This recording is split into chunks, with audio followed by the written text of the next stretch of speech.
प्रेम विवाह, एकत्र आयुष्य जगण्याच्या शपथा आणि काही महिन्यातच भर रस्त्यात रक्ताने माखलेला शेवट. सोलापूर जिल्ह्यातील बार्शीमध्ये घडलेली ही घटना ऐकून अंगावर काटा येतो.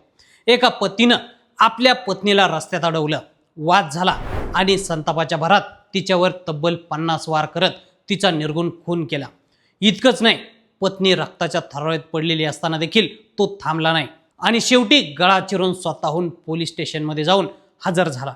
बार्शीमध्ये घडलेल्या या थरारक घटनेमुळे संपूर्ण सोलापूर जिल्हा हादरलाय. मृत महिलेचं नाव आहे धनश्री पाटील, तर आरोपी पतीचं नाव आहे ऋषिकेश पाटील.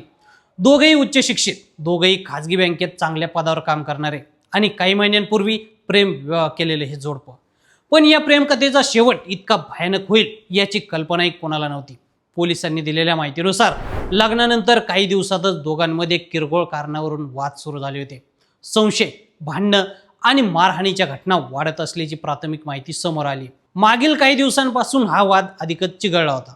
सोमवारी सकाळी धनश्री नेहमीप्रमाणे आपल्या स्कूटीवरून बँकेत जाण्यासाठी निघाली होती, पण बार्शी परांडा रोडवर मृत्यू त्यांच्या वाटेत उभा होता.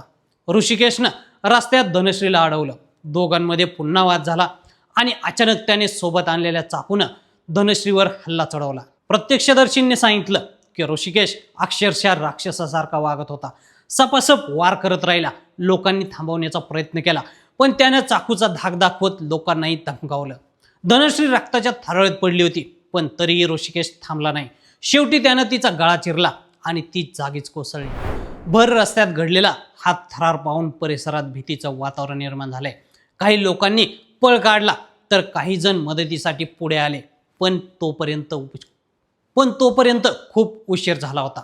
विशेष म्हणजे पत्नीची हत्या केल्यानंतर ऋषिकेश स्वतःहून बार्शी ग्रामीण पोलीस ठाण्यात पोहोचला आणि पोलिसांसमोर आत्मसमर्पण केलं. पोलिसांनी त्याला तात्काळ अटक केली असून पुढील तपास सुरू आहे.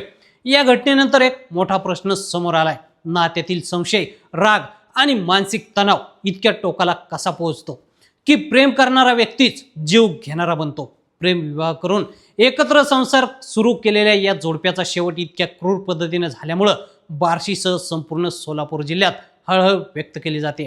आता या प्रकरणात आणखी कोणते खुलासे समोर येणार, आरोपीला काय शिक्षा होणार आणि अशा घटना थांबवण्यासाठी समाजानं काय शिकायला हवं, आम्हाला कमेंट करून नक्की सांगा.